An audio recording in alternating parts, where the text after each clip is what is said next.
அன்புள்ள மேஷ ராசி அன்பர்களே வணக்கம். இந்த வார ராசி பலன். மேஷ ராசியினருக்கு 3இல் குரு, 5இல் கேது,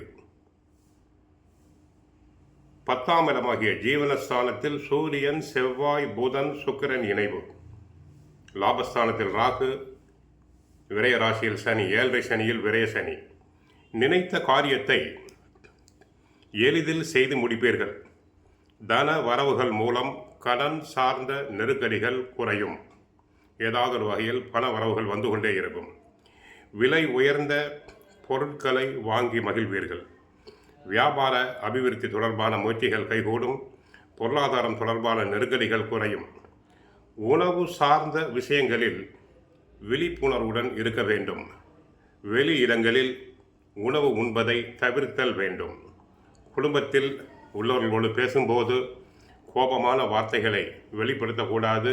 நிதானம் தேவை. விளையாட்டு தொடர்பான விஷயங்களில் ஆர்வமுடன் கலந்து கொள்வீர்கள். விட்டு கொடுத்து செல்ல வேண்டும். அரசு சார்ந்த துறைகளில் முன்னேற்றம் உண்டாகும். உடல் ஆரோக்கியத்தில் இருந்த கஷ்டங்கள் குறையும். வெளியூர் தொடர்பான பயண வாய்ப்புகள் அனைத்தும் ஈடேறும். பாக்கியஸ்தானமாகிய 9ஆம் இடமும் லாபஸ்தானமாகிய 11ஆம் இடமும் வலுவாக இருக்கிறது.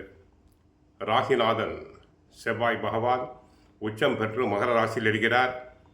எண்ணங்கள் வலிமையாகும். இடம் வாங்கி போடுவது, வீடு கட்டுவது போன்ற நல்ல காரியங்களை தாங்கள் செய்வீர்கள். தைரியம் அதிகரிக்கும். சொத்து பிரச்சனைகள் தீரும். பங்காளிகளுக்குள் ஏற்பட்ட சொத்து பிரச்சனைகள் அனைத்தும் நல்லபடியாக தீரும். குடும்ப ஒற்றுமை ஓங்கும். வீட்டில் சுபகாரிய நிகழ்வுகள் நடக்கலாம். வெளிநாடு செல்வோருக்கு நல்ல வாய்ப்பு உண்டு.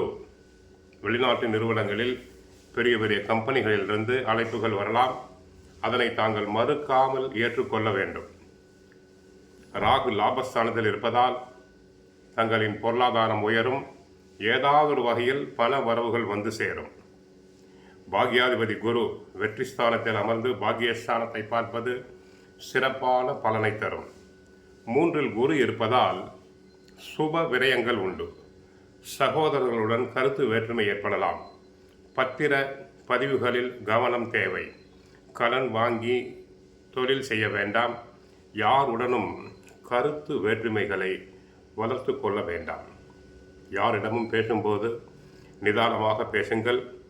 வார்த்தைகளை எண்ணி பேசுதல் வேண்டும். மற்றபடி தங்களுக்கு 10ஆம் இடமாகிய ஜீவனஸ்தானம் தொழில் ஸ்தானத்தில் சூரியன், செவ்வாய், புதன், சுக்கிரன் இணைந்து இருப்பதால் தங்களுக்கு நன்மைகள் அதிகரிக்கும்.